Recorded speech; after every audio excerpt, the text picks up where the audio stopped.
I think your intuition is a powerful thing, and I think people underestimate the power of intuition. We're never taught it at school to, like, your gut instinct. Yeah. And because this is like a second brain anyway. Yeah. And quite a lot of people get anxious, but they don't know why they're getting anxious. But if they realised that if they were in tune more with themselves, they'd realise that sometimes that anxious feeling is because something might be an indication that something's not right. My parents have always been really open. Yeah. I'd say they were like walking angels because they never judge anyone. They always take people on face value.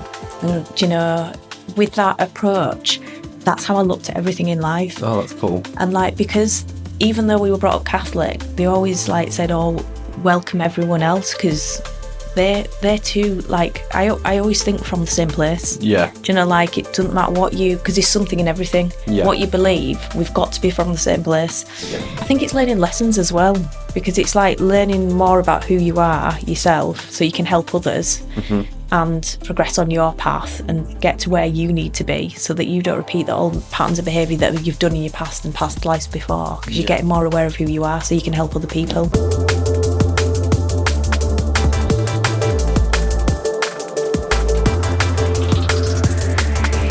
So today we welcome you back on the 108 Flow podcast. Today we have Michaela on from Body Zen You.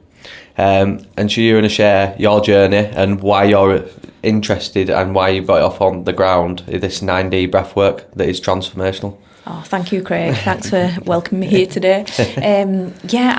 Body Zen You has been in the creation for a very long time because I've been very intuitive since I was a young kid. I was like brought up by my mum and dad, and my dad was, he was like a natural energy healer without realising it. So when we were younger, we've always been open to energies because we'd be like, do you know when you have a kid and you have a growing pains? Yeah. And my dad would like, oh, let me just put my hand there. And he'd put his hand there and you could feel like the natural energy. Yeah. So because they were always open to energies, it made me always be open in life to questioning things and seeking. I was always asking questions and very, very inquisitive bit of an overthinker.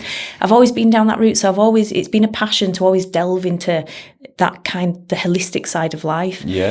So I've done it for a long time, and it's now obviously I do Reiki and I'm an intuitive energy healer, so I can do long distance in person where I'm actually tapping into people's chakras and actually can read the whole chakras. I get like a story. It's very symbolic of what's actually happening.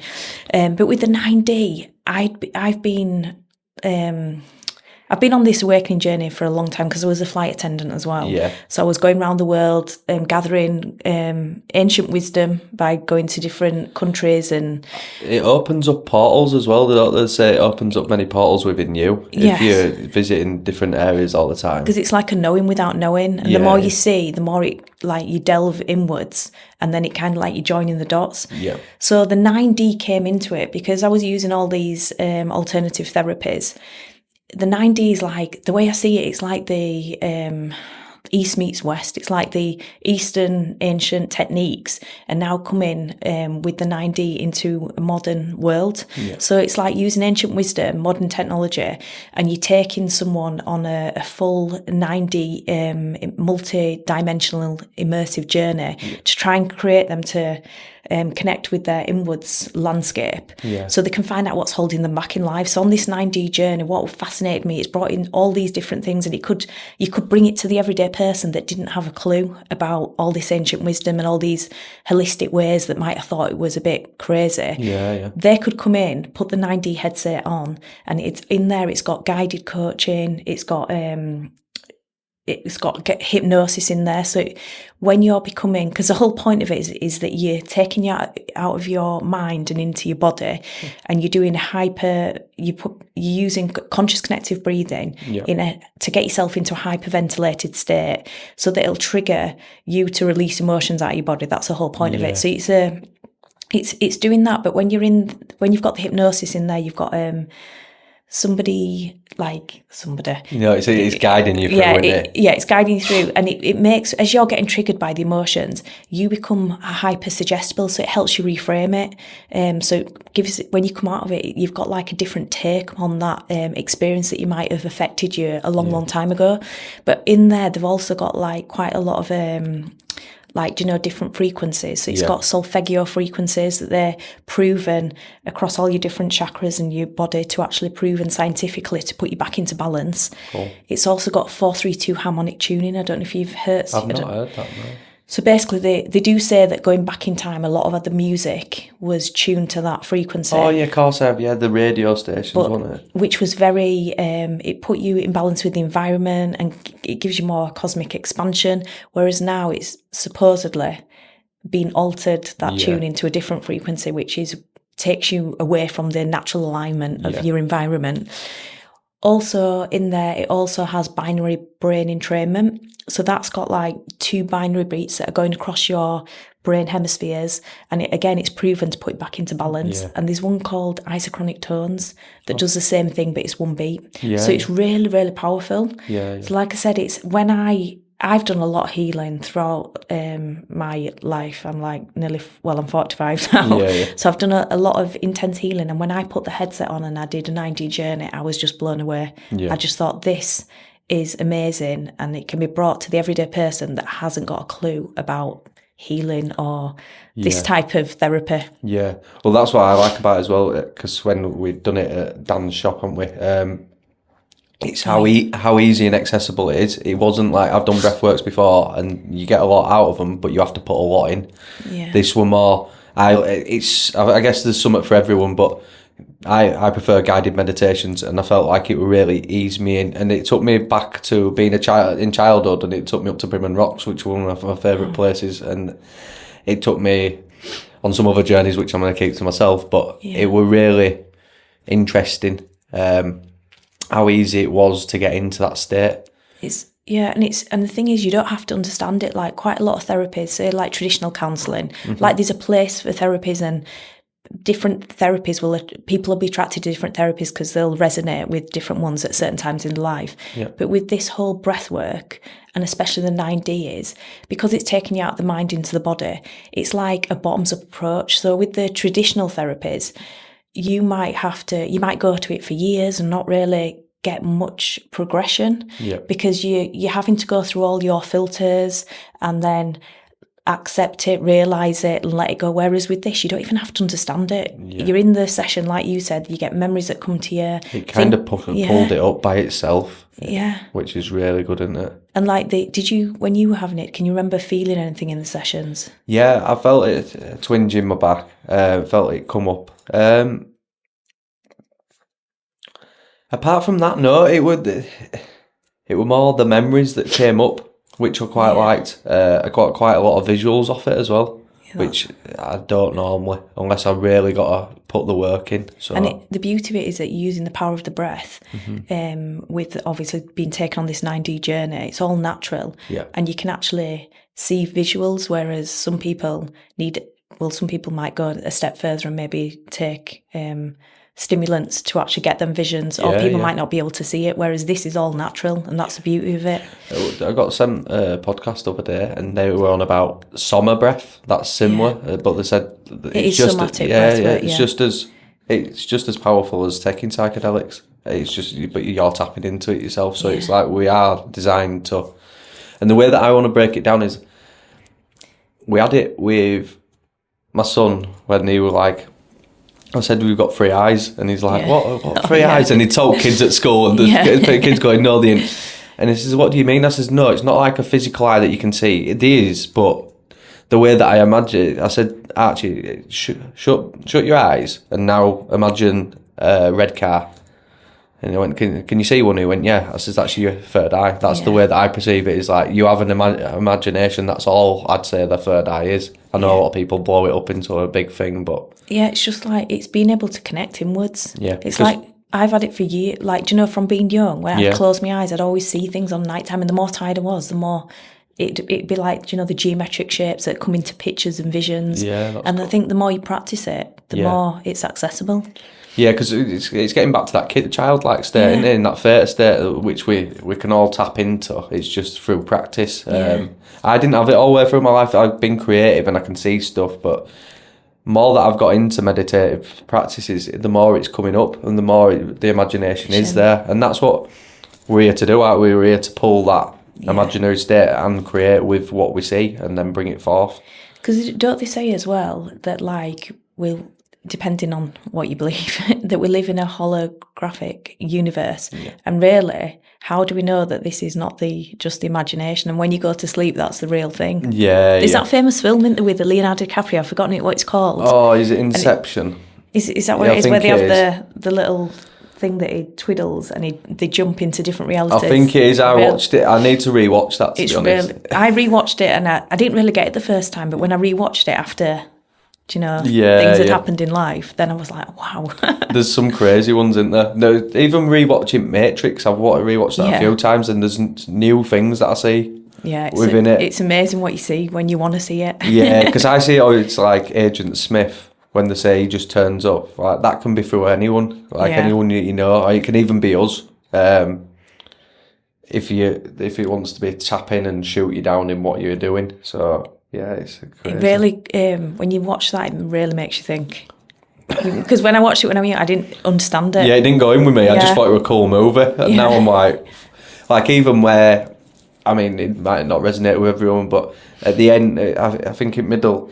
When he sells him, I forgot what his name is, who sells him out, who wants to go back, doesn't he? He wants to go back to the illusion. Vague. And they go to that restaurant and they give him, and he's like, I just want a steak. And you think of it being high density, and it's like, he's chose his way to go back. To get back into and it's like, there's loads of little takeaways, and you can take away with it what you perceive anyway. Yeah. But I see it as, that for me, my journey is like, that's what I've got to give up. It's just cleverly done. I think anyone that watched it you'd take something from it. Yeah, well, especially where the world is going. Yeah, definitely. There was a lady who claimed to say that she wrote The Matrix, and she says, I think she said Terminator comes before. I forgot her name, but how she broke it all down, and she says it's biblical. It's like Neo's the one. Yeah. And I saw that. Trinity, the Holy Trinity is creating like. And if you have a look at what's going on in the world, it is a bit of an attack on. But it is what it is, isn't it?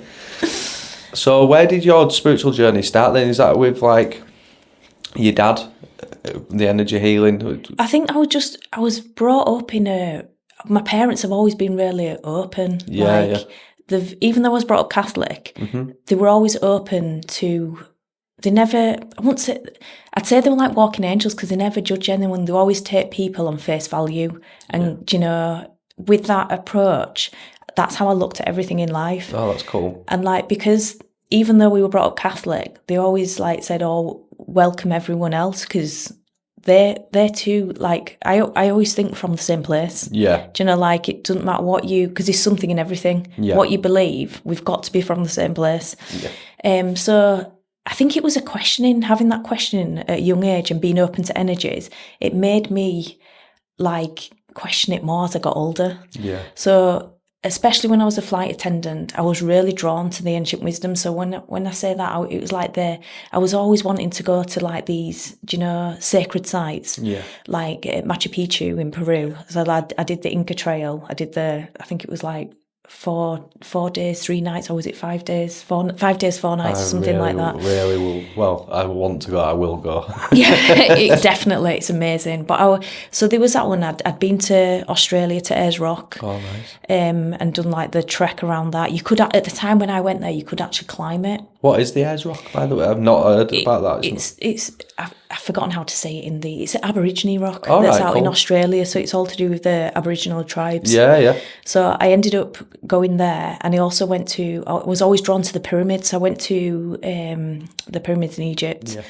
I always were then drawn to pyramids in Mexico, so I went to Chichen Itza, and I did a few other ones out there. Yeah. But I was just always into different, how the other people lived and what their traditions were. Different cultures. So there was so for instance in Mexico they have Temazcal, and I did that. I'd only done that one quite recently actually. I don't know if you've heard of it, where they have their own little rituals where they're worshipping the stars and they're around the fire, but you go into I don't know how to pronounce it. It's like a sauna with coals in. Oh, right. So they do a sacred ceremony before you go in with the coals, and then you're in this it's like a little cave, and they they put the hot coals in from the fire that you've done the ceremony with, and they put it in there, and then you're all in there, and it's all about breathing. You're doing it for an hour. Oh, cool. And it's amazing, the power of the mind. Yeah. And how, like, the different emotions that you go through. Like, I went through where I thought, as it got hotter and hotter, I thought, I can't breathe.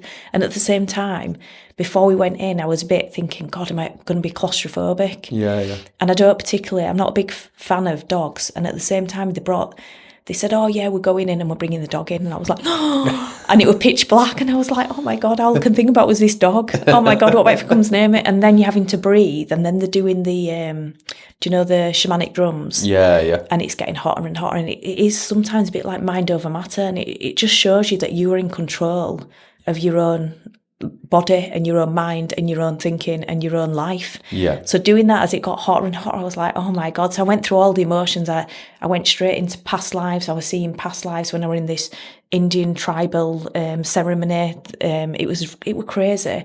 And then as time went on, then I would cry my eyes out. And then people in the ceremony were shouting out what they were like shamed of or guilt, or if they felt they had to say something, they were all saying, and it was so emotional. Yeah. But it's like when you take from all these, it's just an eye opener, because it makes you go more inwards yourself and learn about yourself at the same time. Do you think it's like activating light codes within you of like past life? Yeah. That's what it's kind of doing. It's the remembering. Yeah, I feel it is, because it's kind of like that for me. I go quite easy into past lives when I get into meditation, and I think it happened. I can't even remember when it happened now. Probably within the last 10 years that it's happened. But like you said, before it was never like that, and now it's getting more and more. So maybe it is something like that. Yeah, because you're becoming more consciously aware of who you are. Yeah, and how you interact with your environment and how you're thinking inside. Yeah, it's interesting, isn't it? So, where were your favourite place that you visited then when you were travelling the world? Because you were very lucky to do so, weren't you? Everyone always asks me this. I don't know, I must have gone to about 70 or 80 countries, because I was really fortunate to work for Emirates. Yeah. So before that I was really into travelling, so I did a lot of travelling before, but then when I went there, it was just like I was always on long haul. So one minute you could be in China, the next day you could be in back in Dubai, 2 days later you could be in Australia. It was always, I was very lucky. And you could bid for flights. The bidding system were brilliant in them days. Yeah. Oh, yeah. I don't know, actually. There were loads. I really liked Peru.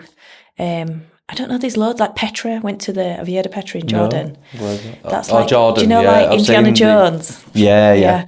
There's loads of different ones at the Dead Sea where you float it. There's loads for all different reasons. But I do love Mexico. I do love, where else? Europe's always good because it's very diverse. I've just been watching Tulum. It looks gorgeous there. Oh, the beaches. I think all Mexico's gorgeous. Yeah. The beaches are amazing. I've only been to Cancun. I really liked it. And then we didn't go to Chichen Itza, we went to the other one, started with a T, and it's annoying me. Is it T-I-J?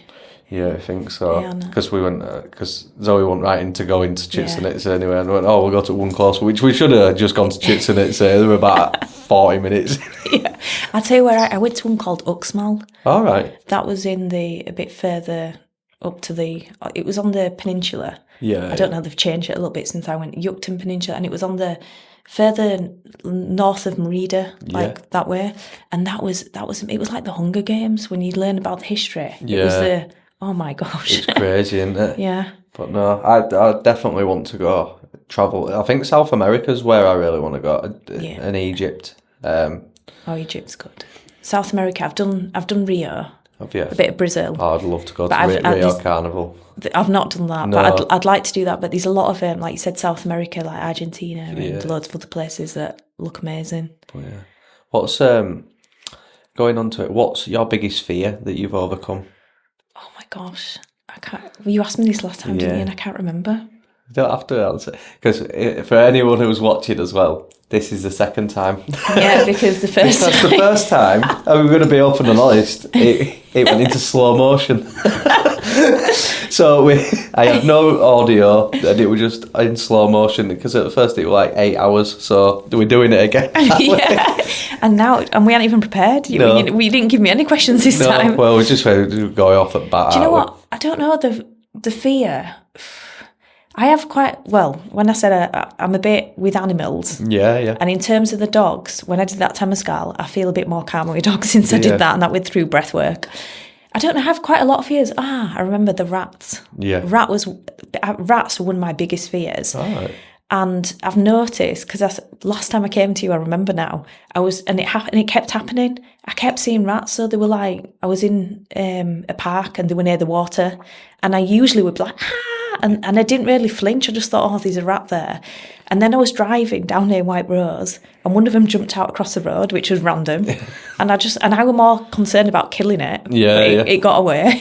And then I was going down near the hospital in Leeds, and the rat jumped over again and again. I just thought, oh, that's cute. And in the past, I never thought that. So I feel like, I don't know, with all this therapy work, it does make you overcome things, because it's all in your mind, really. It's the power of your mind, of how you master your emotions, control your life, really. Yeah. And I did the what's it called, Tough Mudder. Oh, did you? Yeah, I did that, and there were loads of things on there which I thought I'd be really scared about, because probably about, I don't even know, maybe 5 or 6 years ago, my friend initially asked me to do it, and I said, no, there's no way I'm doing that, because there'll be rats in the water. That's what I said to her. And this time I was going under, I was climbing up, and then I was going into the cold, ice cold. I was quite impressed at how I didn't even think. I just did it. And I think that's because of the breath work and the other things that I've been doing. Yeah. So I think it's just mastering your emotions, isn't it, and overcoming the fear. Definitely.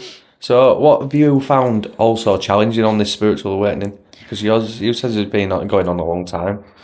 Do you know what? I think you're evolving all the time. Like when people say, oh, I've had a spiritual awakening, and it doesn't stop. It God, I can't even speak. Consistently, it's up and down. Yeah. So there's a lot of challenges. I think I was telling you last time of one of my big challenges is when I was living in the Middle East. Yeah. And I had a lot of things going on at that time. I was questioning life in a lot of different ways, because I think in your darkest moments, you can have the biggest breakthroughs. Yeah. And at this point, I remember, because I was being a flight attendant, you get deprived of sleep, you're in your circadian rhythms are out of sync. And I was reading up on spirituality and stuff again, and I was reading up on out-of-body experience, OBEs, out-of-body experiences, yeah. And I'd never had one up till that point. And I remember, because I was a flight attendant, because we were in the Middle East, it's different to, I think, England, because I've never been a flight attendant here. Yeah. But if you fall asleep on your jump seat, you're fired. People report you.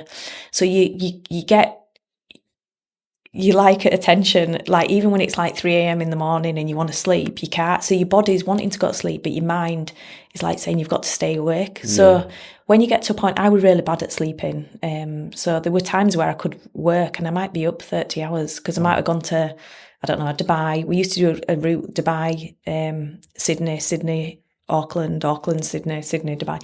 And it would just constantly, it just messed up your body. Oh, and I remember getting on a flight and thinking, oh my God, I've been up for 28 hours. I don't know how I'm going to get through this. Yeah. But it was just the way it was. Mm-hmm. So on a night time, when in out-of-body experiences, when you're trying to go to sleep and you've been trained to keep awake, and because of all the different time zones, it's really hard to get into that natural state that we take for granted when I'm now not a flight attendant. And the way I can describe it happened a few times, and then the full thing happened is, just as you're about to go to sleep, your body starts relaxing and your mind should fall asleep as well. But when you're in about out-of-body experience, your mind stays awake and your body goes to sleep. So what happened to me is, I remember my body kind of all I can describe it is, do you know your rib cage? Yeah. Kind of shaking like that. And I know it sounds crazy, but it's your spirit or your the body, your spirit comes out of your body, really, to come out, because we are just more than our bodies. Yeah. So at this time, I remember, because I used to always get up to go to the toilet in the middle of the night. That was just the way I was, because the air conditioner were on. And I remember just thinking, I remember feeling that, and then thinking, God, am I out of my body, or am I, because I've been reading up on it as well. Yeah. Or am I just having a dream and I'm going to the toilet? But as I was going to the toilet, I remember I had a picture on my bedroom wall. Yeah. it were a picture that I painted. It was Gwen Stefani. I'd done some artwork. It was pop art at the time. And I just remember thinking, as I walked around, because I got out of the bed, I had this double bed, I came round, and it came round because there were wardrobes here, and it went into an ensuite. And as I came round, I just remember thinking, God, I feel a bit sick. But I knew it was, I wasn't sure. But then when I started seeing the, God, what do you call it? The dimension, I can't even think of it, the dimension of the room. Yeah. They started moving, and I just thought, I felt really like, this is not right. I feel a bit like... disorientated. Yeah, disorientated, and I felt a bit sick. And then I realised the picture that were on my wall were now suddenly, as I was going into the bathroom. So then I turned back and I thought, I'm out of my body. And then I saw myself and I was like asleep in bed. I was like, oh my God. And then the next minute, it sounds really bizarre. And I've never had anything like this before. Yeah. I think you could say this was a spiritual awakening, even though I'd been... through your paces and and I'd seen light stuff, but this was like the pinnacle of my spiritual awakening. And it was like I was surrendered, because I think it's because I was away from home. I was going through a really tough time. It was very challenging. I must have been about 31, 32. Yeah. And literally I was arched back, and it was like I was surrendering. And up till this point, things were happening before that. I was having like... weird things were happening that I could go into another time, but the whole ceiling, there was no whole ceiling now. It's white iridescent light. Wow. And it was like my feet was like, say it with this room, my legs would be halfway up like that. There were no ceiling. It was iridescent light, and it was like all I could feel was this pure unconditional love. And to be honest, I didn't want it to end. I was just like, oh my God, this is amazing. I was like, I just felt everything's going to be all right, whatever I was, because it was I was quite broken at that time, and I was like, oh my God, this is amazing. I feel unconditional love. And then the next minute, within 2 seconds, straight away, back in my bed. And I knew it wasn't a dream. I was totally alert, totally wide awake. I was looking around and I was like, oh my gosh. And next to me, it was like there was a presence of a young boy in a bed next to me, even though there wasn't a bed there. Yeah. And all I could think it was like my cousins had lost their brother when we were younger. So I would have been about 12, and this little boy was older then, but at the time he passed away when he was about, my cousin, he was about 7. And I felt like it was his presence in the bed, and I don't know how old, he seemed a lot older than 7, but I felt like it was him. Yeah. Well, that week, 2 weeks after, I couldn't sleep. I was so scared. Right. And it was like, I had to buy one of them little baby lights to put on in the middle at night. Yeah, I was so frightened. Have you ever had something like that happen since? I had, so when I was flying again, I had another time when I was back home in England, and I'd just had an operation on my foot, because I think I was off work for about 6 to 8 weeks because I had something wrong with my foot, so I had an operation. And at that time, it was just before I was going to have the operation, and so I think I was a bit anxious. And I remember being at home at my parents' house, and I remember having a lucid dream, and the lucid dream was like I was in a car, and I was the passenger, and I wasn't driving it. And it was like, I remember the car had stopped, and it was on my mum and dad's main road, the street, and there was this lorry, and I was like in the seat like this. Oh my God, I just thought this lorry was going to come into the car. And the next minute, somewhere, I was then in the bedroom, I was looking in this mirror where I was sleeping, and I was out of my body. Wow. And I just thought, oh my God, I'm out of my body. I was scared, and I looked over my shoulder. And no, before I looked over my shoulder, I thought, oh my God, am I out of my body, or am I not out of my body? Because I had that feeling again. I thought, so I started running. But as I started running, I was just running like, a cartoon character. Yeah. And I was just running. And then I was like, oh my God, I'm out of my body. I looked behind me and saw myself asleep, and I was straight away back in bed. It was because the fear. Yeah, did that zap you, the fear zap you straight back in? Yeah, the fear took me back. I had a little incident of it, because I'd been similar to you, or reading up it, and it was Zach from Embodied Celestial telling people. I've still got his PDFs of he were giving instructions of how you can do so.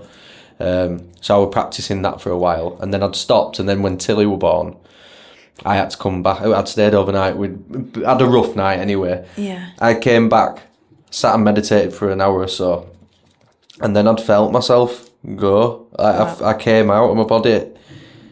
I know I did. I know people would go, oh, you were hallucinating and stuff, but as I'd got so far, across the room. I got to where I like the candle in corner, and I went to go turn back, and as I went to get turned back, I couldn't see myself. It zapped me back in straight away. But I had a definite fear, because it were.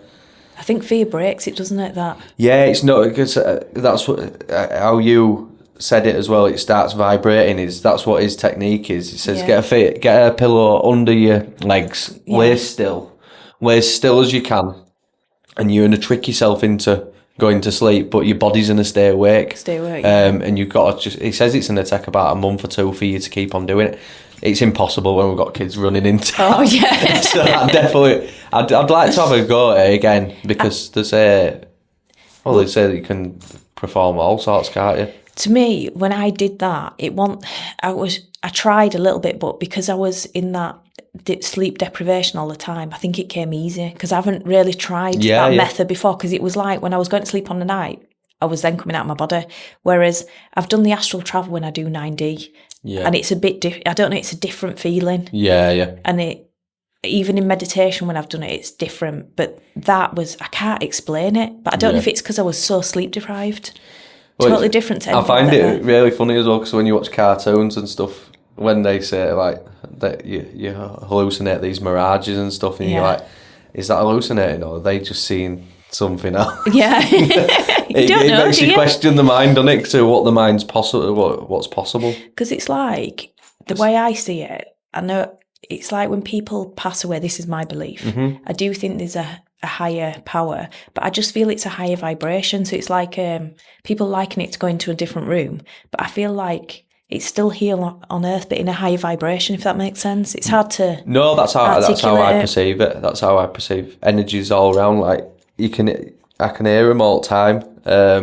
Not all the time, but I'd say it's been strong, especially over the last couple of weeks. If I stand outside, it's like the buzzing is so loud, and I don't think they ever go anywhere. I think they're always there, and they're there for you to tap into. That's what I perceive as angels.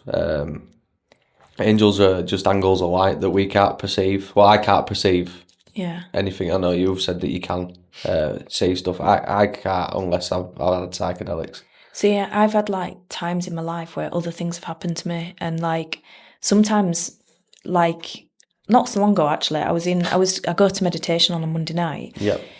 And it's like the men and women are separate. And this particular night I was there by myself, and like I was waiting for the guys to finish their meditation, and the light was off, and I suddenly started seeing all the lighting in the room was beautiful. I saw all the geometric light started coming into the room, like geometric shapes. And then suddenly I just saw this energy come towards me. It was beautiful. It just came towards. But I over the years I've seen so many different things like that. And if you tell, well, he's been on podcast now, but if you tell some people like, oh, you're going nuts. Yeah, but it's just extra perception of reality that you're of course tuned into. Well, when you were saying like we are holographic, it's how they say it, and CIA even say it's like we are holographic. We're like a torus field. We're constantly zooming in and out light.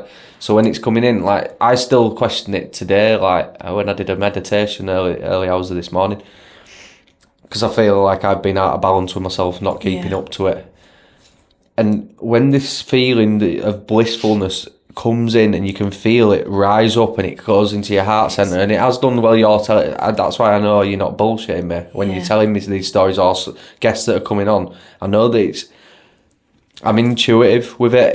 There's something inside. There's an energy coming in me and saying this is true. So I know there's angels or angels of light coming through me and working through me to give me the indication. I get the same indication if someone's telling me a load of bull. Yeah. I won't listen to it, or you're not intrigued with it because you know that it's not. Really. And I think that's where as a humans in general, that's why I want to get more intuitive with myself and more in tune and eat the foods and be right with myself, because that's a superpower in itself to know you're already getting guided by angels, angles of light within yourself to stay away from bad situations or good situations. Yeah, totally. Obviously I think your intuition is a powerful thing, and I think it's people underestimate the power of intuition. It's like we're never taught it at school to, like, you got instinct. Yeah. And because this is like a second brain anyway. Yeah. And quite a lot of people get anxious, but they don't know why they're getting anxious. But if they realise that if they were in tune more with themselves, they'd realise that sometimes that anxious feeling is something it might be an indication that something's not right, or you need to resolve something. Do you know? Yeah. What would you then, for any listeners that are watching or listening, what would you say to be in tune with yourself? What are the things that you need to do?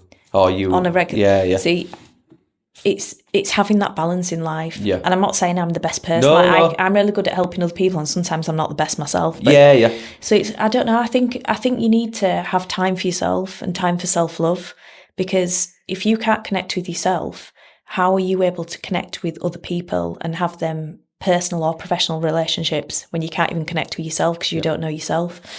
And having time to nourish yourself, and when I say yourself, I also mean your soul, your mind, body and soul. So in an ideal world, if we can practice having like the exercise, and it doesn't have to be going to the gym, it could just be walking in the park once or twice or 3 times a week. I also think meditation, even if you closed your eyes and did 5 minutes a day, just have time for yourself, eating the correct foods. But I think it's hard today because the nutrition, like the levels of nutrition that we used to have, maybe our grandparents had, are probably different today because of the way the food is grown and the chemicals that's put on the foods. But trying to have a bit of a balanced diet is a start. Even if you say, like, maybe, I don't know, people might have like 5 takeaways a week, maybe only have 4 takeaways. I'm not. Yeah, no, I get. Try and make little steps of adjustment to then try and get back to. Do you know? Because if you do it all, because it's like when someone says, "Oh, I want to lose weight," they'll go to the gym, they go once, and it never has any benefit because you can't do it in one. It doesn't happen overnight. It's like little baby steps. Yeah. And I think it's all about balance. That's the key. What would you say? I definitely think, I know when I've slipped, like over Christmas time, I've not had, haven't had the time. I just haven't been, because I've been eating. I know what kicks me out about, like same. Eating later. I intermittent fast every day, the majority of the time, so I'll eat from 11 till 7. See, that's good. I'm eating above that. So when I eat above that, I sleep more. Yeah. And I know everyone will be like, "Oh, I love my sleep." I don't need as much sleep when I'm eating within that time frame. I wake up super early, and that's when I do my meditative practices, because it's when the children are in bed. It's when the world's all asleep, and it's like you've got that room to prepare for your day. You get more in touch with that. That's what I'm doing this for. I want to get a deeper connection with the divine. That's where I feel like that's where I'm more at peace. When I'm not, like today and like recently, I feel when I am out of balance and I've not got preparation sorted, that's when the anxiety will rise, and that's when I'm like, you're always taking yourself away from present moment because you're not prepared enough, and you're not connected. Yeah, so I think for me, it's eating the right foods at the right time, or try and make the best choice that you can within food, and not try to beat yourself up. And that, I think that about your mindset as well, because we all do it. Like the internal critic within us can be really powerful if it's done in the correct way. But when it's negative, because quite a lot of us are really negative to ourselves, and that's more damaging. Yeah, and it's fostering that like resilience, but also getting that positive mindset about yourself. Because if you're always putting yourself down, then you're never going to achieve what you want to achieve. I was really hard on myself when I started, because when I seen all the truth that is to see of what I perceived to be truth, I started going on that, but I was trying to get from here to there really quick. Yeah. And it was like, you've got to have them slips, and you've got to realise what's good and what's not bad, what's good or not bad for you, or what works. Yeah, because I think what works for one might not work for another. Yeah, no, and that's why I don't try to say that's my way and that's what everyone should do. What works for me, some people are night owls, some people, like we are different. I think that always goes back to hunter-gatherers. They said some people had to watch out for night, so they were night owls. That's where it's gone. But I was beating myself up on little things, and then that'd take me down. Yeah, it's easily done, isn't it? Especially like for Happy New Year, and it's like, I'm going to do this, that, and then people get after the first week and think, oh God, I can't believe it. I've gone back on what I put my resolutions in place, and then they get the worse off. So you might as well do little steps. I think with what you just touching on that is something I wanted to talk about is the New Year's resolutions. A lot of people have been reaching out to me recently, and it's something at the forefront of my mind is it's not about doing loads, trying to set yourself up for a fail. It's trying to I think everyone needs to shave off that one thing. We all know what that one thing is right now, and you probably do. You probably got it. Yeah. I know what it is. It's just shaving off that one thing and seeing how well that does for a couple of months. Yeah. Just stay off that, see how it is, and then you're like, oh, there's this next thing. And you don't try to make this big list and make it so hard. Yeah, and then you're not conscious of what's working. You're not conscious of what's working. It's like gradual, isn't it? It's like I was saying the other day. It's like people want to be this new person, but really, you are that person. You just need to uncover it, and by doing little baby steps, that's all it is. I think gone are the days of the New Year's resolution because it don't work. Yeah, it don't. It just makes you worse. I'm like, right, I'm going to quit sugar after day 2. Oh my God, no, I am. I've ruined it. See, I'm just doing a cleanse at the moment with Charlie's, and what I've tried to do, not tried, I am doing is I'm changing it into a game because that's what we says we need to get in touch with us inner child, and it's like make it fun, like. I don't want sugar. I know how it makes me feel. Yeah. But let's see how good my life can get without sugar within a month to 2 months, and let's see what happens. Make it like childlike, rather than go, I can't have any sugar. I can't have that. Make it into a negative thing. It's gonna see the like positivity in it. Yeah. Well, I think you've got to change the perception on it. Otherwise, you're never gonna get past it. Well, it was like me. It was like New Year's Day, and I thought, right, second, I'm gonna go to the gym. But then with this weather, in the past I'd beat myself up, I didn't get a chance to go today. But now, just like, I'll go when the weather clears up, do you know?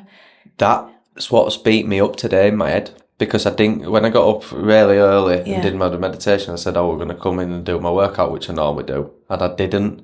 I went back to sleep, and then it was too late to get into work. And then I was like, now I need to do this, and now I need to do that. Yeah. And my mind would just chuck in from one side to other, and I'm like, just forget it. Yeah. It's not going to happen today. It's past now. Yeah, it's not going to happen today. We know where we cocked up yesterday. Today, tomorrow won't be the same, and try to like get something behind it rather than like spoil the rest of your day. It's so true. There's only us that's in the batter ourselves. Yeah, because it doesn't even affect anyone else, does it? And what does a spiritual awakening actually mean to you? Like. And I've asked myself this a few questions a few times, and it's always just come out with something different. Spiritual. This is a really hard one because it's like when someone says to me they've had a spiritual awakening. I always feel, because I said it earlier, the biggest part of my spiritual awakening was when that happened. Yeah. I think it's more spiritual awakening for me is. I don't even know. This is a hard one to do because I feel like I've been on this journey for a long time, but I've had like 2 times in my life where I'm going into dark night of the soul now. Yeah. But that's different to spiritual awakening, isn't it? Or is it the same? It's same, isn't it? Because for me, the dark night of the soul is where I feel like your soul is taking you off the path that you're initially on because it's not bringing you're not on the right path, and it's trying to navigate you back to the course where you've stayed off. Yeah. To try and bring you out of the misery. I don't know. Is it that you're connected to the divine, and or your inner self, or your higher spirit, and that you've starting to become consciously aware of who you are and connected to your soul? That's what I'd probably say. I'd say a spiritual awakening is. If I had to put it into words. I went the other day wild swimming with a friend, and then he says, I don't think I've been awakening. I says, you have. It says, you're not calling it a spiritual awakening. I says, the way that I perceive an awakening is, when you eat certain foods, it'll trigger something with you don't feel good at, and you can start to see patterns emerging within you and mirroring how you do with other people. Yeah, you're coming conscious. Your conscious awareness is stepped up a level. Yeah, and he went, well, yours has always been there. Like, even though you made some bad mistakes along the way. I says, yeah, deep down. Like I used to after nights out, I've been drunk, and anyone who's listening to this maybe got one. Sometimes I'd always see the good in people, and I was always happy that someone, like, if they got in a new relationship, end of the night, on the way home, I'd text them and say, I'm really glad to see you happy. That's so nice. But it's mad because I don't know if this was like me wrestling with my ego. On a morning, you look at it and you cringe and go, oh, what have I just done there? So you're like, but deep down, I knew there was something nice within me, they wanted to see that. Maybe that's what, because they say like we're all connected. Yeah. And if you look at it like that we're all connected, then we're all connected to the divine, our higher selves, the unconditional love. Then they say, if whatever you say God is, then they say, well, there's God in all of you, if you're all connected. So maybe the spiritual working in is just being connected and being aware of that connection with the divine, the God within everyone else as well as yourself. Yeah, because how do you pray at all? Do you know what? That's a personal question, but... Oh, no, that's fine. When I was younger, I used to, because I was brought up in the Catholic Church, and up till being about 15, we used to go to Mass every Sunday. Mm-hmm. But then when I started to question everything, I started to question, like, the faith, and I felt like it was a bit of brainwashing. Mm-hmm. I am still, I wouldn't say religious, I'm more like I believe in a divine energy source, and I believe we're all from the same thing. But in terms of praying, so for a lot of times I kind of like turned away from religion and God, or whatever you want to call it. Mm-hmm.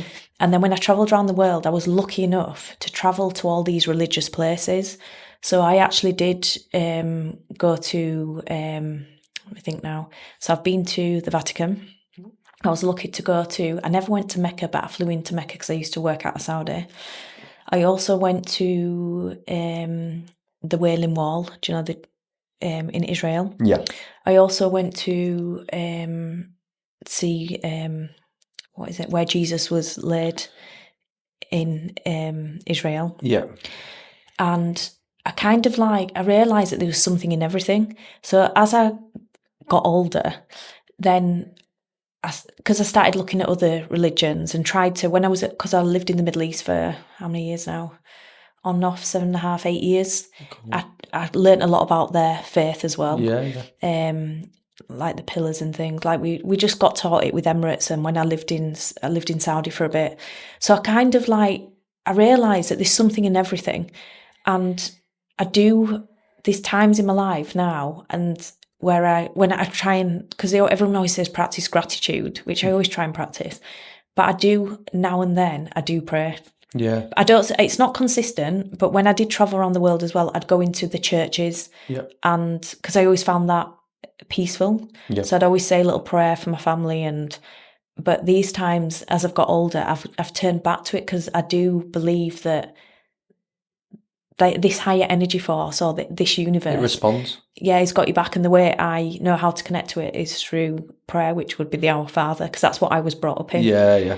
So is that who you pray to, the Our Father? No, I pray to Our Father, but I say that as the connection, because it's like the prayer. But if when I think about the Our Father, I think about a divine energy. Yeah.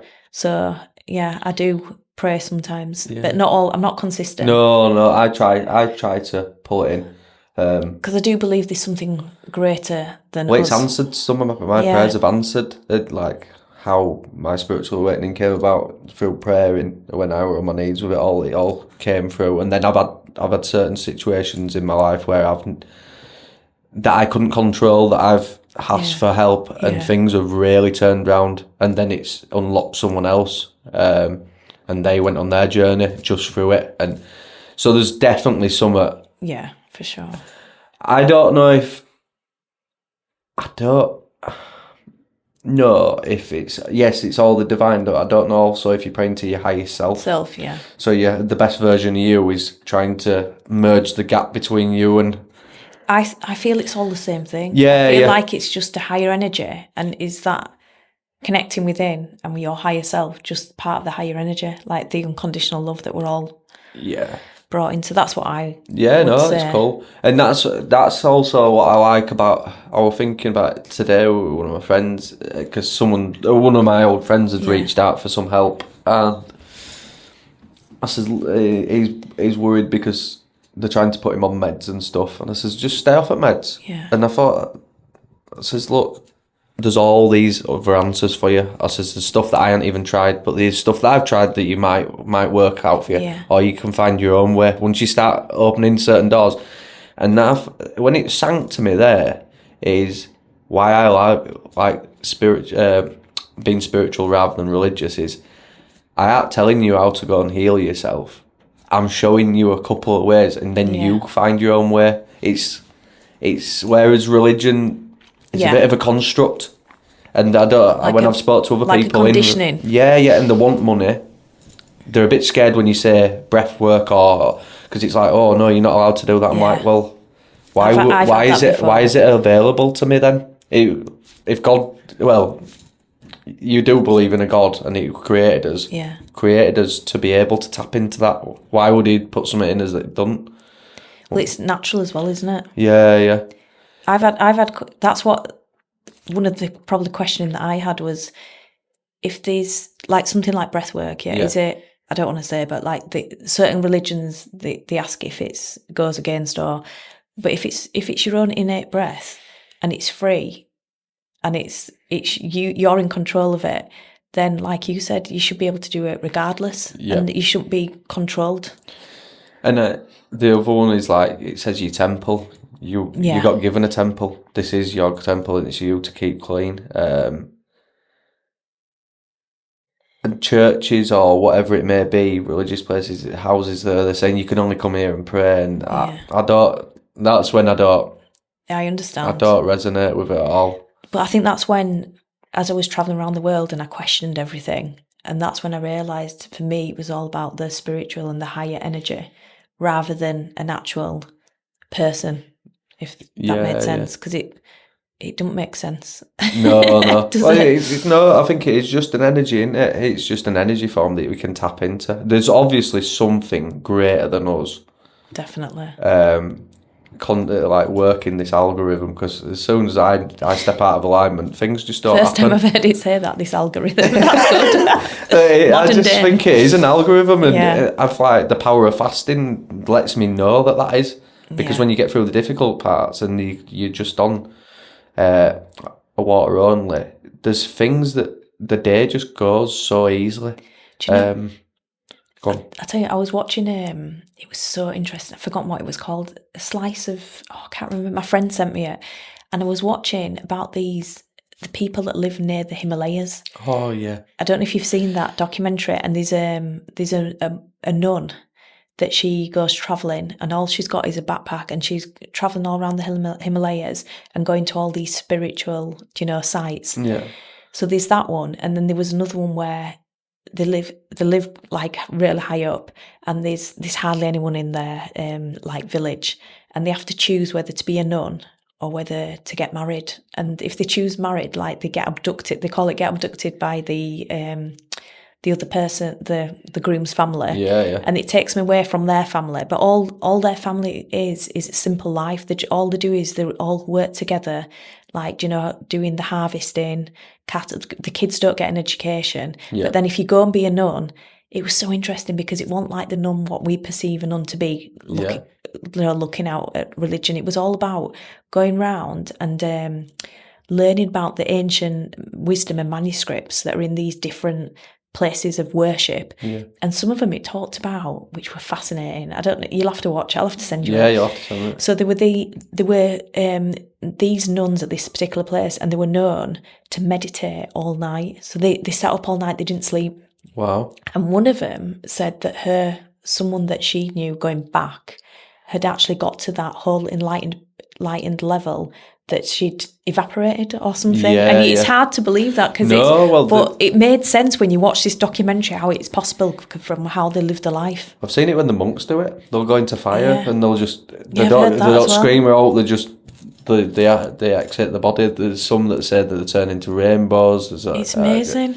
It's like they're ready to go. They've chose when they want to go. And see, I believe all that, but I don't think it's about believing. I think it's knowing. It is definitely possible. When you think we're interdimensional beings, people are like, whoa, what are you on about? It's like your mind can go anywhere and it can see things like that you want to bring into this that's manifesting it. Yeah.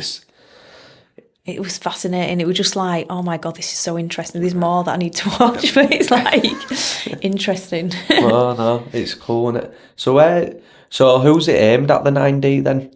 I'd say 9D is aimed at anyone, but it does help. It, like for those that are not seeking and they're maybe looking for meditation or something to help with anxiety, or if they're stressed out, 9D is perfect because it's like I said, it's using your natural power of your breath with different sound frequencies, taking you on a journey, and you're having a headset and you're guided. Yeah. But it can be used in many different ways. Like they're taking it into schools at the moment. Are they? Yeah, that's cool. They're doing a pilot program down south, and they're working with loads of like school children to help them, especially with today. Like there's so many kids that have got like I don't even know ADHD and things like that. Yeah. So it can many different.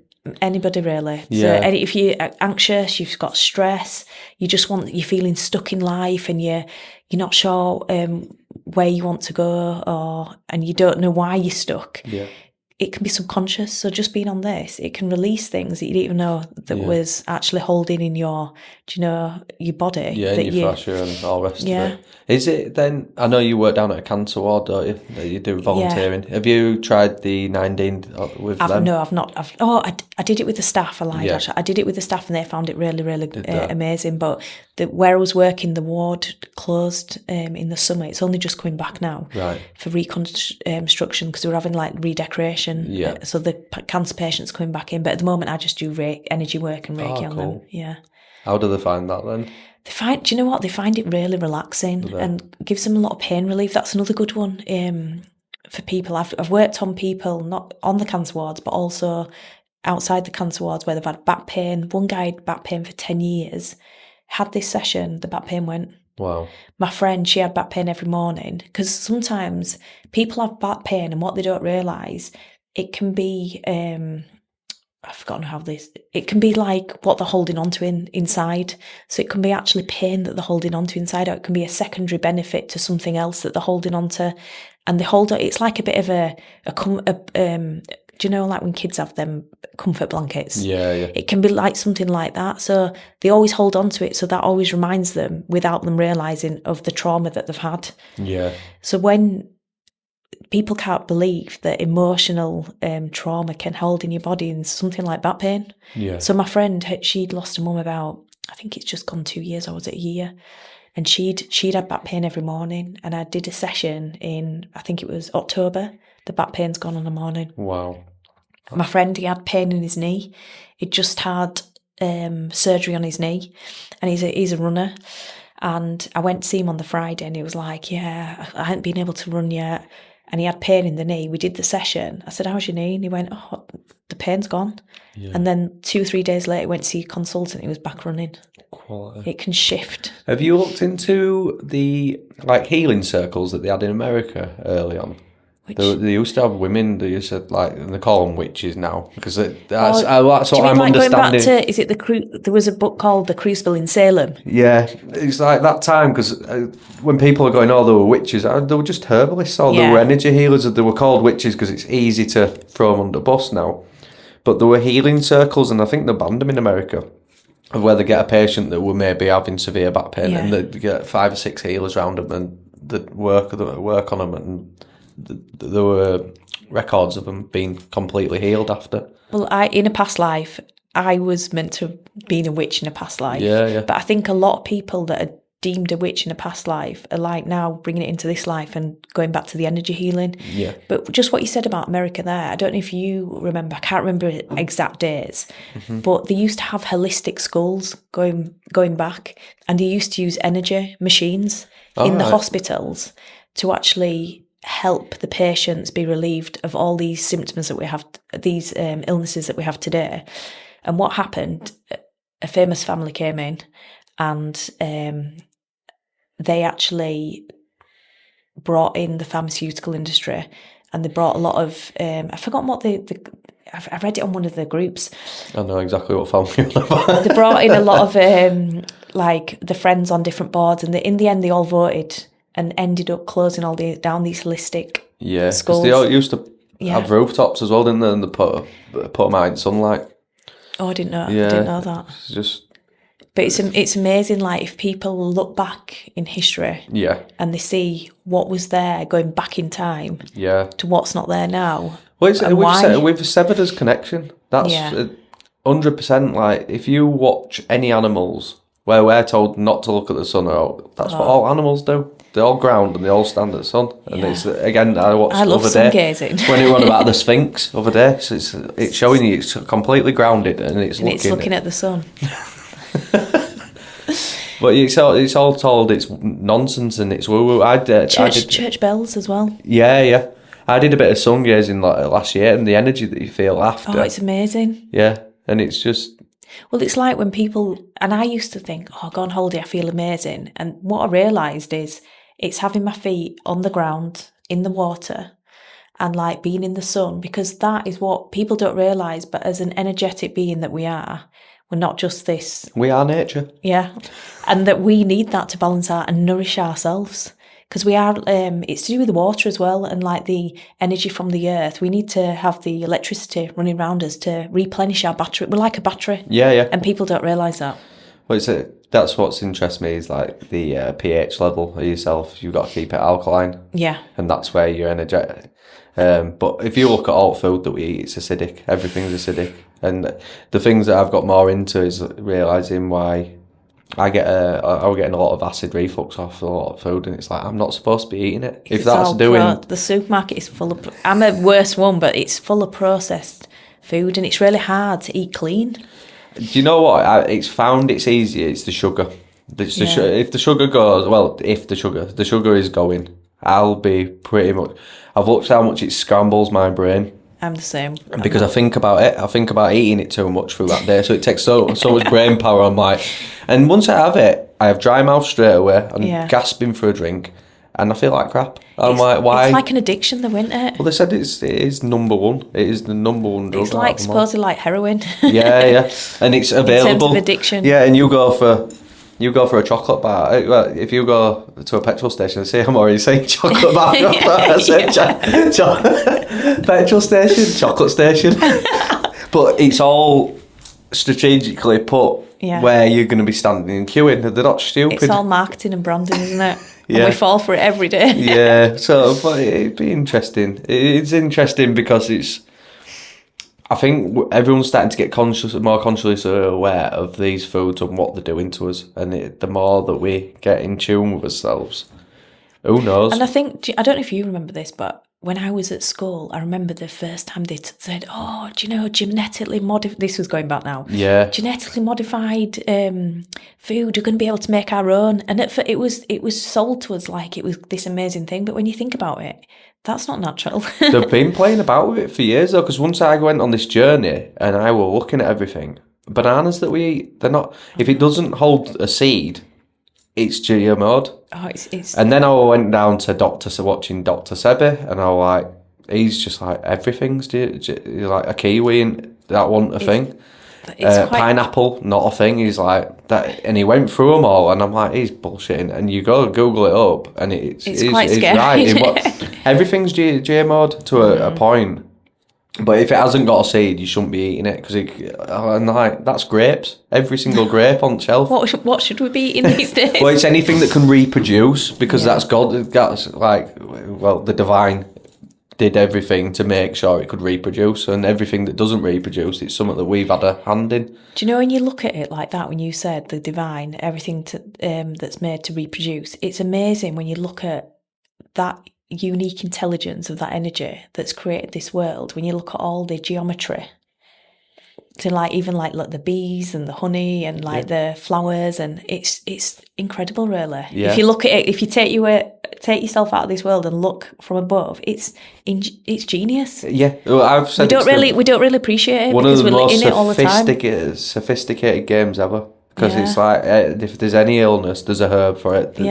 And that's something that I noticed when I did come off at sugars, and I did a long stint off it last time, is I know bitter stuff and a lot of people don't like, and I didn't particularly like. Now once you start taking sugar away, bitterness is actually something that you start to enjoy. It's only because you get addicted to that sweetness. Well, they were trying to, well, I'd seen it a bit ago, it said like what the Bible were trying to get at is demons. Demons are parasites. Yeah. And if you look at them under a microscope, they look like, and you think they know how to drive. If you know it's bad for you, sugar, why are you going and eating it? Because there's that voice in the head, and it's like... Well, they're saying the parasites are all over the body, and if it goes like to the brain, that creates the Alzheimer's, and like then you've got like your... ADHD. And also the metals, toxic metals. Yeah. When you start looking at it like that, it's a whole like new ballgame, isn't it? I know when I'd stopped eating meat, and I definitely I ate it over Christmas, but I won't touch pork. And people are like, "Oh, you're Muslim?" I'm like, "It's not Muslim. It's like it's a dirty pig. It's a bottom feeder." Someone was telling me that the other day. It eats like anything. The worms that gets in the pig, they're supposedly really bad for your brain. I don't eat meat, so I'm all right. Well, I'm all right up to a point. Yeah, well, I seen the one the other day as well. They were on about that they've inverted about lobsters and crabs and prawns, the bottom feeders. They are the cockroaches of the sea. Yeah. And they eat just any old crap. So like people, they've thing with me, overpriced I have like fish, but I don't like shellfish, so I'm still all right. You're doing all right, aren't you? Intuitively. Yeah, but they say quite a lot of it's farmed now, isn't it? And that salmon's not meant to be picked. Yeah, I won't touch salmon. I won't touch it unless it were wild. And then there's it's the things with. The thing with me and staying off meat was I'd got it in a journey, on a psychedelic, a mushroom journey, telling me not to. And then you wrestle with yourself because it's deprogrammed. Everything that I used to eat were with meat. And then everything's a sentient being and has as much right to be here. And then how the Essenes were lining it up, and Jesus, and they were saying is, who are we to take it away from them? And I know everyone's like, oh yeah, but we'd be overrun by them. I'm like, no, we're not. There's plenty. Garden of Eden is everywhere. Yeah. We can eat anything. Anything. So, what's your reason? Have you always been? Do you know what? I was like, when we were younger, I was brought up on meat. Mm-hmm. And when I was 8, they had mad cow disease, so we stopped eating beef. Yeah. And then after that, I just got really sensitive to it as I was growing up in school. I got really health conscious. So there were a lot of stuff that I started, because I was at that age, I started cutting out when I was about 14. I didn't eat beef again after we stopped eating it. They gradually started eating it, my family, but I didn't. But I went off everything. So when I was, from being about 14, 15, all I had was, this is random, chicken, turkey, fish, and a bit of bacon, ironically, because I couldn't give that up. But then as I got older, to being about, I think it was about 25, 27, I started thinking, oh, them poor animals. Yeah. And I didn't really particularly like the taste of meat. Yeah. So when I was about 25, 27, I'd now and in between that time, I might have a bit of chicken for protein. Mm-hmm. It just started falling off. So when I was about that was the last time I had chicken, and that were it. And no. I seen one other day, and I thought that it'd be quite fitting. It says if you could get people up and say, right, kill that animal and like carry on. It says most people wouldn't even do it. I'll tell you what happened to me when I was backpacking. When I was, how old was I? 21. Yeah. I had a third cousin that lived in Australia. Oh, cool. So they had out there. They had 10,000 acres or something ridiculous, because out there everyone's got like thousands of acres. Yeah. So they had this farm, and I stayed on with them for 3 weeks. And I remember the husband took me out a few times, and they had I was driving the ute, and they had 3, sheep dogs? Yeah. So I didn't really think much of it. And then one day, he didn't tell me what we were doing. So I was driving this ute, and we stopped at this pen. He said, Michaela, we need to stop here. And I was like, okay. And next minute, we were in this pen, and they had all these sheep running, and they were like, bah, and they were terrified, and he was trying to capture them. So eventually got one of them, and it was shaking like anything, and it got put in the back of this ute that I was driving with the 3 dogs. I felt like someone were doing a robbery and it was getaway drive. That's what I felt like, that I didn't even know I was doing it. So eventually we're like, oh, Michaela, I didn't want to tell you, but this is what we do out here. So I drove back to the house, and next to the house, I didn't realise they had a slaughterhouse. Wow. So obviously I went inside and I was traumatised. I was like, oh God. So this is when I was really like, oh, I don't even think I can eat anything. Do you know, like... Put you off. I was crying like, oh my God. So then the next day, he didn't tell me anything. So we were walking away to go back into the field. And I looked back and he was like, oh, Michaela, I wish you hadn't looked back. And on the top, what they do is they kill it and then they spread it out to dry. And I saw the whole sheep and I was like... So I think I might have even been younger when I actually stopped eating. Well, we stopped on a farm not long ago. We did a white... families were there, and then you could hear all pigs screaming, and then he came over and went, I've got some fresh sausages if you want. My God. And even they went, it's a bit brutal, that, innit? And I'm like, yeah, just a bit. Could you eat that then, if you know that it just been killed? No, but I think... I'm not gonna lie, I enjoyed eating meat well over Christmas, and it's something... It's always... that's where I say the Matrix is like my dad did it a bit ago. I'd not on the Chinese. Yeah. And I'd gone round and he says, oh, what can we have to eat today? And I went, oh, we'll have a Chinese. And he went, what, are you eating meat? I went, yeah, I'm gonna today. And he went, yes. And I went, what was that? And he went, I don't know. And I'm like, that's an energy of... He knows what I've just... I've let my guard down. And I was more pissed off at myself than I were him. But it's insane, isn't it? But it's funny though, because like, if people saw it killed in front of them, maybe there were a lot of people that won't eat meat. But because it's so there, readily available on the supermarket shelf, people don't have that association, do they? No. This is where maybe I'm going with it as well, is we're over-consuming. Yeah. We wouldn't have to do all that if we want...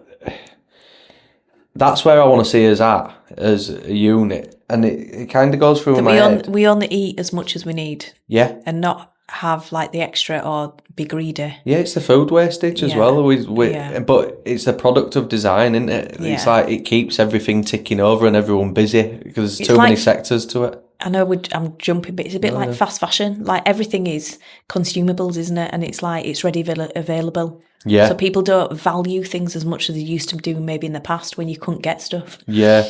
The other thing as well, that this is going through my head, and it goes through my head quite often, you know that a lot of people are getting into fasting now. Oh, yeah, I think is the divine just getting you ready because there's going to be a point of you to not be a lot of food about, and I'm like... It's just quite odd that everyone's getting into it. I'm going to say last year it was toilet rolls. Yeah. Now it's food. Well, I said that straight away. I says, "What? Can you imagine if that's what it was like? Would you that?" I says, "What happens when it's no food?" I'm like, they've already showed you Hunger Games, and what's the other one? Oh, which? It's in the loot. It's not Hunger Games. Purge. Where you watch that and you just that's exactly the same. It's just is that Demi Moore? Is that new one with Demi Moore or not? No, I don't think it's Demi Moore. I can't actually remember who's in it, but it's like they say, for 24 hours you can do whatever you want. So everyone just goes and gorges on everything. Well, no, they start killing each other, and it's. Oh, do you mean like? Sorry, I thought you meant for the food. So no, they're doing that. They're doing everything. Yeah. Oh, I won't be able to watch that. I'd be too scared. No. What? So, what's been your most magical experiences apart from the astral travelling? God, let me have a look. What do you mean in terms that of you're willing to share? Like, do you mean like in terms of just like the energy stuff? Yeah. Like seeing things. Yeah. Let me think now. I'll tell you what's kind of like magical, but it was a bit scary at the time. In about 2005. When I wasn't really a confident driver, and I had a little Vauxhall Corsa, and I was driving to my friend's house near Pontefract Way, and they were a bit of a dual carriage, if I remember exactly. Yeah. So I was trying to get practice, and I remember driving this car, and it was like I got into the middle of the road, but I had something wrong with the clutch. It kind of like the power went in the clutch, and I was like, oh my God, I'm in the middle of the road. I can't get to the other side, but I can't go back. And all I saw was this big like truck just coming towards me, like a big massive I can't even remember, it were a big like road truck, and I just thought, oh my God, what am I going to do? I'm going to die, and there's nothing I can do about it. And I went into a bit of panic, and then suddenly I just thought, the fear went. I thought, there's nothing I can do about it, I'm going to die, and I just accepted it. And the next minute I was on the other side of the road, and it was like zzz, And I was like, oh my God, how did that happen? And I realised it was divine intervention. Yeah. So somebody out there realised, like one of these angels, that I wasn't meant to go at that moment in time in my life. And I realised the term is divine intervention. No one ever told me that. I just got given that that's what happened. Yeah, like quantum jumped, but... Yeah, it was like my time on... Yeah. That's cool. That is cool. I've heard of a few recollections. There were a bloke on YouTube we were watching. He said he's the same. He was going to the back of a truck, and he says next thing he woke up, he was like, he were a few yards back. It was like it replayed it. Oh, that's... And then there were another bloke. A friend who I know. He says that there were kids used to do like jumping over bushes. Yeah. You know, like as you're doing, pissing about. And he'd gone jumping through this one, and he was going to go through a glass greenhouse. And he says, like, if he said something lifted him up and just took him over it, he says it's crazy. You can't explain it. No. I'll tell you another one that happened to me. It was just, I've had loads actually when I think about it. These are just ones that I can tell you like that. So this is before I lived in the Middle East. I was with my friends, and there were 3 of us in a car, and we were going to my other friend's house, and it was somewhere near Horsworth, Guiseley. I can't remember. Was it Horsworth? I can't remember anyway. But anyway, we were... do you know when you just think of, like, timing? Mm-hmm. So my friend, she's one of them that sticks to, if it's 30, she'll stick to 30. Like, and this is going back. So we were driving. My friend was sat in the front, I were in the back, and my other friend were in the passenger side at the front. And, like, literally, remember just seeing these 2 people just crossing the road. And the next... It were all like... Oh my God, if she'd been faster, or if them people had crossed like further on, it would have been fatalities. So like literally, these 2 cars had been racing. Let me think how it happened now. And I think that we were on a bend, and there were a house with a wall. And what had happened is, they were boy racing each other, I don't know. And literally, it ended up that one ended up behind us, right? She'd obviously slammed on. The other car flipped up, hit the wall, and ended up like that on its roof. Wow. And it just was like an inch away. Yeah. And in that time, the airbags came out in the car. Them 2 people had just literally crossed the road like a minute before. And you just think of all these people. The guy got out of the car, no injuries. The guy behind got out of the car, no injuries. We didn't have anything with our car, and these 2 people were fine. I just thought... How has that happened? Do you know, like, you just, you think, God, someone that has, that's all timing. It's like, that's the synchronicity that's happened there, but somebody's made that could have been fatal. Oh, definitely. It was like, you just couldn't even write it, like and then there was another time when I was in, this happened in 2 consecutive, like, instances.